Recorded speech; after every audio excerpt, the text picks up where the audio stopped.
Hello everyone, welcome to my channel.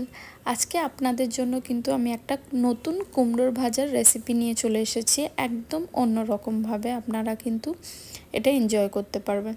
তার জন্য প্রথমেই নিয়ে নিয়েছি আমি বেসন। তারপরে আমি এটা কন্টেনারের মধ্যে দিয়ে দিচ্ছি। এর মধ্যে আমি তারপরে দিয়ে দেব একটুখানি বেকিং সোডা।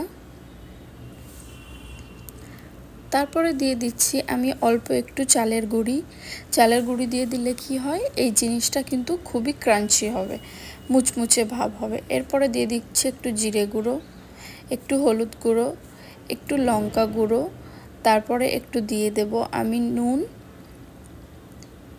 তারপরে দিয়ে দেব কালো জিরে, তারপরে দিয়ে দেব আমরা চিলি ফ্লেক্স, এরপরে দিয়ে দিচ্ছি জিঞ্জার গার্লিক পেস্ট। আমি যে উপকরণগুলো দিলাম এগুলো আপনারা দিয়ে অবশ্যই একবার ট্রাই করবেন, একদম অন্যরকম স্বাদ হবে। এরপরে আমি অল্প একটুখানি জল দিয়ে দিচ্ছি, তারপরে এটা আমি ভালো করে মিক্স করে নেব।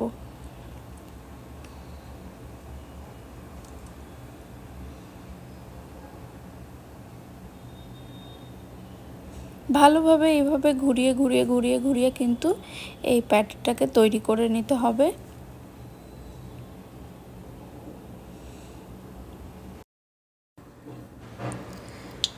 এরপর আমরা কিন্তু একটা কড়াইয়ের মধ্যে তেল নিয়ে নিয়েছি, সর্ষের তেল। তারপরে এই মিক্সচারটার মধ্যে আমি কিন্তু এই কুমড়োগুলোকে দিয়ে ভালোভাবে মিক্স করে নিয়ে এপিট ওপিট করে আমি এই গরম তেলের মধ্যে দিয়ে দিচ্ছি।